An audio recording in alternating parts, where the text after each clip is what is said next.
Assalamualaikum warahmatullahi wabarakatuh.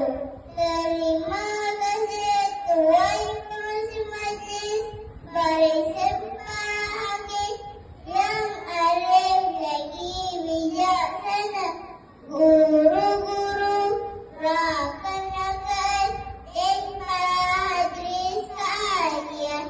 Nama saya Muhammad Kazim bin Ahmad Safri. Saya dari Pasirama, Kampung Pandan. Hari ini saya ingin menyampaikan sebuah kisah yang dipetik dari Al-Quran yang bertajuk Nabi Soleh dan keangkuhan kaum Samud. Kawan-kawan semua nak dengar satu cerita tak? Baiklah, ayo kita mulakan. Pada zaman dahulu ada satu kaum yang bernama kaum Samud. Mereka ini sangat kuat, hebat dan juga kaya. Mereka membina bangunan yang tinggi dan membuat gua untuk melindungi dari bahaya. Tetapi mereka kaum yang tidak bersyukur. Mereka menyembah berhala dan lupa kepada Allah.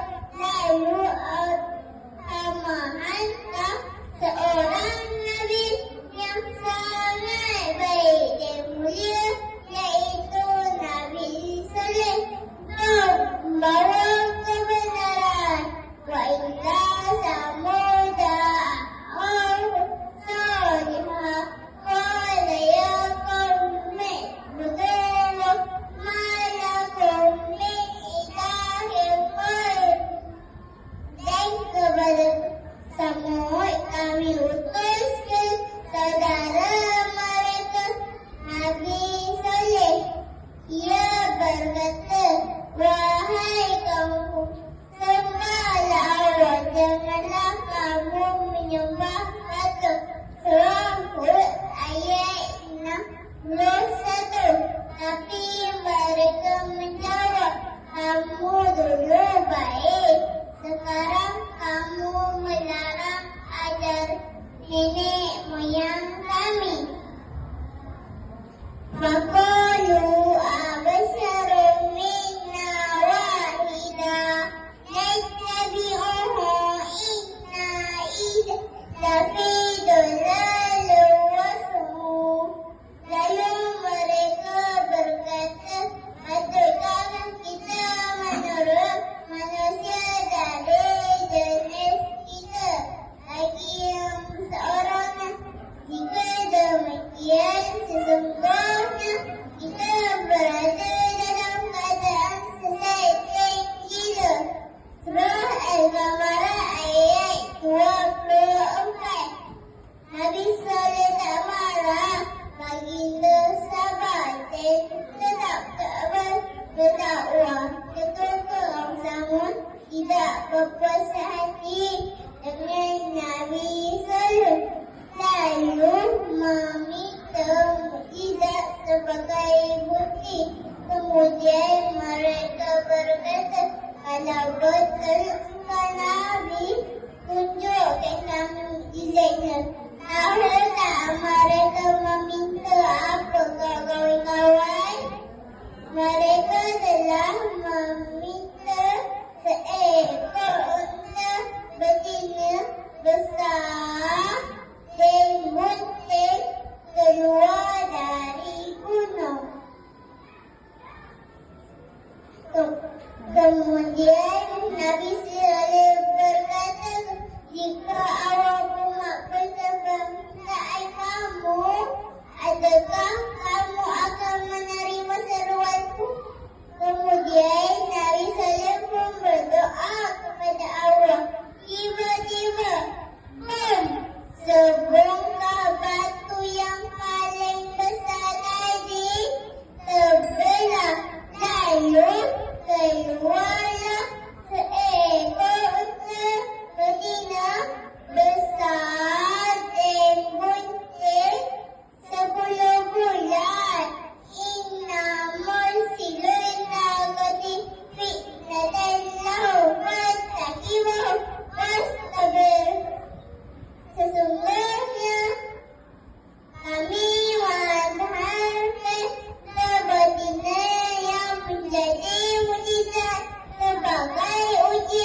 bekerja.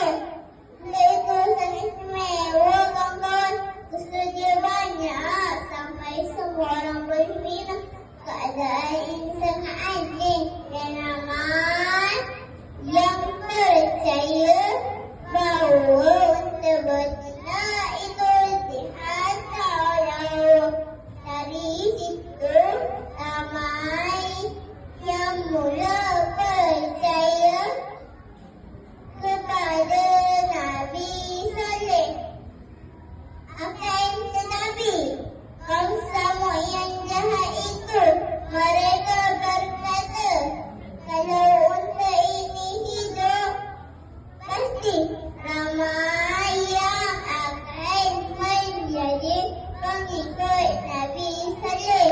Sebetina tandung Izzat di perut Hawa sebagai ujian. Nabi Saleh membawa amanat kaum Samud dalam keangkuhan.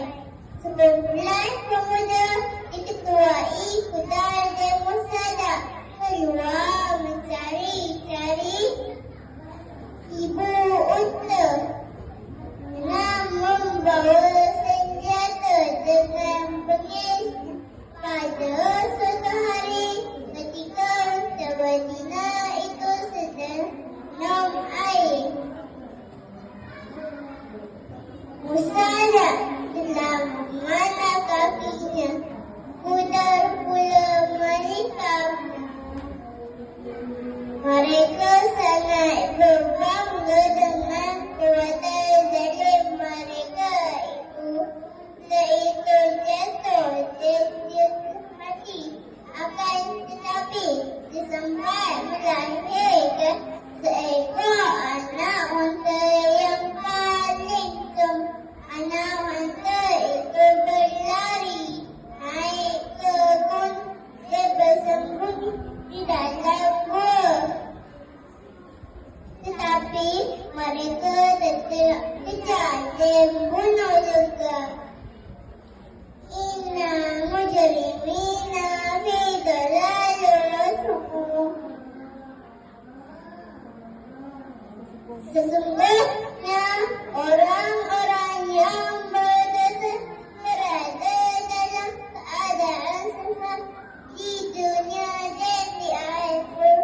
Mereka berada dalam api neraka. Surah Al-Baqarah ayat 47. Nabi Musa berkata, tunggulah selama 3 hari agar Allah akan datang kepada kamu. Kaum Samud berkata, mengapa perlu tunggu 3 hari? Sedangkan kami sudah bersedia untuk berhadapan dengan Tuhanmu. Balas kaumnya yang ingkar. Mereka tidak hiraukan amalan Nabi Saleh. Tiba-tiba langit menjadi gelap, petir tambah nyambang dan muka bumi mula melanda. Semua kaum Samud telah binasa. Seluruh kawasan musnah dan tiada seorang pun daripada orang kafir terlepas dari azabnya. Nabi Saleh dan orang beriman terselamat. Baginda pun berlalu pergi sampai berkata, aku sudah sampai amanah Allah, tapi kamu tidak mahu mendengar.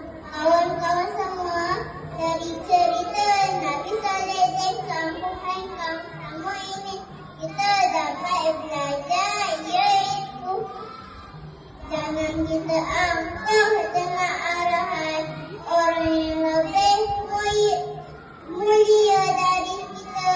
Seperti contoh ibu bapa kita, kita perlu menghormati mereka. Selain itu, kita juga perlu menghormati semua para guru yang telah mengajarkan kita ilmu. Jangan kita berkata-kata kepada guru, sama